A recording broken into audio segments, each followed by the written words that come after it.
Hello my dear friend, आप सबको हम हेनरी के नियम लेके आ चुके हैं जो कि बहुत महत्वपूर्ण है। तो चलिए आप सबको हम बताते हैं हेनरी के नियम होता क्या है, ये मतलब ये कैसे होता है हेनरी के नियम। तो चलिए पहले हम लोग लिखेंगे नियम।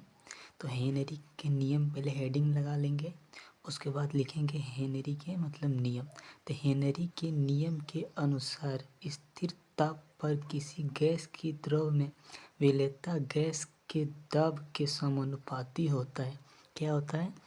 गैस के दाब के समानुपाती होता है। तो ये हो जाएगा। और इसका एक डायग्राम देख लीजिए, कुछ नहीं करना है। अगर डायग्राम आप समझ जाएंगे तो हेनरी के नियम आपको याद हो जाएगा।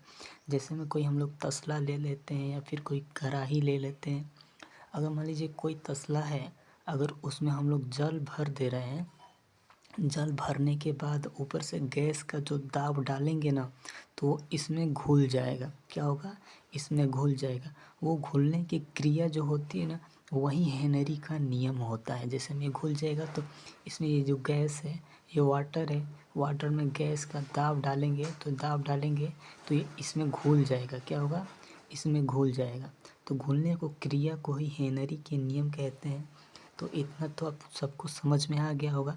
तो हम उम्मीद करते हैं कि बस ये आप डायग्राम समझ जाएंगे तो बाकी चीज़ को याद करने की कोई ज़रूरतें नहीं पड़ेगी। तो चलिए हम लोग देखते हैं। तो फिर ये हो गया और उसके बाद लिखेंगे विलेयता। विलेयता गुणे गैस का दाब। विलेयता मतलब गैस विलेयता हो जाएगा, ये घुले हुए गैस हुआ और गैस जो घुल गया उसको विलेयता लिखेंगे। फिर गुणे लिख के गैस का दाब, ये जो वायु है, गैस है, गैस का जो दाब हम लोग डाल रहे हैं तो वही हो जाएगा गैस का दाब। तो अब इसको हम लोग विलेयता को लिखेंगे एम गुणे गैस के लिखेंगे पी। तो यहाँ पे कोई तो नाम देना पड़ेगा ना। अब जैसे में कुछ लिख रहे हैं तो उसका फार्मूला के लिए कोई नाम तो देना पड़ता है। तो चलिए हम लोग लिखते हैं। फिर जो विलेयता है, विलेयता को हम एम से दर्शा दे रहे हैं गुणे, गैस को पी से दर्शा दे रहे हैं। तो ये हो गया। फिर से एक डिब्बा बनाएंगे, फिर एम गुणे के एच पी वो होता है गैस का दाब का, गैस का हेनरी के नियतांक होता है के एच पी। तो ये हो गया। तो चलिए हम लोग देखते हैं। फिर लिखेंगे एम। पूछेगा इसमें दर्शाने के लिए और अच्छे तरीके से लिखने के लिए एम बराबर लिखेंगे घुली गैस का मात्रक। क्या होता है? एम बराबर घुली गैस की मात्रक, जो गैस घुल रहा है इसमें का उसका मात्रक हो जाएगा। और केच हेनरी के नियतांक हो जाएगा। हेनरी के एच बराबर हेनरी के नियतांक हो जाएगा। तो आई होप कि आप सबको इतना समझ में आ गया होगा। अब चलिए हम लोग देखते हैं पी। पी क्या होता है? तो पी बराबर गैस का दाब। ये जो गैस है ना, बस डायग्राम को अगर आप समझ जाएंगे तो बाकी चीज़ को याद नहीं करेंगे तो भी कोई दिक्कत नहीं है। डायग्राम बस सबसे ज़रूरी डायग्राम है। तो पी जो हो गया, इसको जो पी गैस का जो दाब हो रहा है, जो घुल रहा है, गैस में हम दाब लगा रहे हैं, उसी को यहाँ पे दर्शाया गया है, उसी को यहाँ पे लिखा गया है पी बराबर गैस के दाब। तो अब देखते हैं हेनरी के नियम की सीमाएं। अब लिखेंगे हेनरी के नियम की सीमाएं। तो चलिए हम लोग देखते हैं हेनरी के नियम की सीमाएं। तो पहला लिखेंगे यह नियम केवल आदर्श गैस के लिए मान्य है। क्या होता है? यह नियम केवल आदर्श गैस के लिए मान्य है। आदर्श जो खुला गैस होता है ना, उसी को हम लोग आदर्श गैस कहते हैं। तो ये हो गया। तो आप सबको तो ये समझ में आ गया होगा।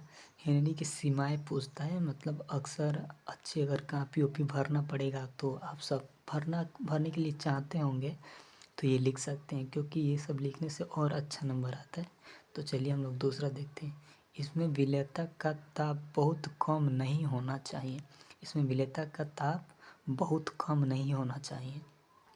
और फिर तीसरा देखते हैं, गैस की विलेयता बहुत अधिक नहीं होनी चाहिए। गैस की विलेयता बहुत अधिक भी नहीं होनी चाहिए और ना बहुत कम होनी चाहिए, दोनों मीडियम ही होना चाहिए, दोनों बराबर ही होना चाहिए। तो इतना होने के बाद फिर अब चौथा देखते हैं। यह नियम उन गैस पर लागू होता है जो विलायक से क्रिया नहीं करते। क्या करते? जो वह गैस इस चीज़ पे लागू होता है जो विलायक से क्रिया नहीं करते हैं। तो विलायक से जो क्रिया नहीं करते हैं वो उसी पे ये गैस लागू होता है। तो आई होप कि आप सबको इतना समझ में आ गया होगा। तो चलिए एक बार डायग्राम को फिर से दोहरा लेते हैं। काफ़ी इम्पोर्टेंट डायग्राम है, बाकी कुछ नहीं है। तो मान लीजिए कि कोई हम लोग कढ़ाई ले लिए, कोई तसला ले लिए, कोई मतलब डिब्बा ही, मतलब किसी चीज़ को हम लोग ले रहे हैं और कोई बड़ा चीज़ है, उसमें हम लोग पानी भर दे रहे हैं। ये जल है, ये पानी भर दे रहे हैं। अब जब गैस हवा हवा को इसमें डालेंगे, हवा जो गैस होता है उसका दाब लगाएंगे यहाँ पे, तो उसी दाब को हेनरी के नियम कहते हैं। क्या कहते हैं? हेनरी के नियम, उसी दाब को कहते हैं। तो इतना होने के बाद आपको कुछ नहीं करना है, बस इसको समझ जाना है। क्या करना है? इसको समझ जाना है। बस एक कढ़ाई ले लिए, उसमें जल भर दिए, जल भरने के बाद गैस का दाब लगा दिए। दाब लगाने के बाद जो उसमें जो गैस है वो घुल जा रहा है, तो उसी को ना हेनरी का नियम पूछता है, और कुछ थोड़ी नहीं पूछता है। हेनरी का नियम यही कहता है कि आप दर्शाइए, समझाइए इसको। तो इतना सब होने के बाद और कुछ नहीं याद करना है। तो आई होप कि अगर आप हमारे चैनल में नए हैं तो चैनल को लाइक कर दीजिए, सब्सक्राइब कर दीजिए और बेल आइकन को दबा दीजिए।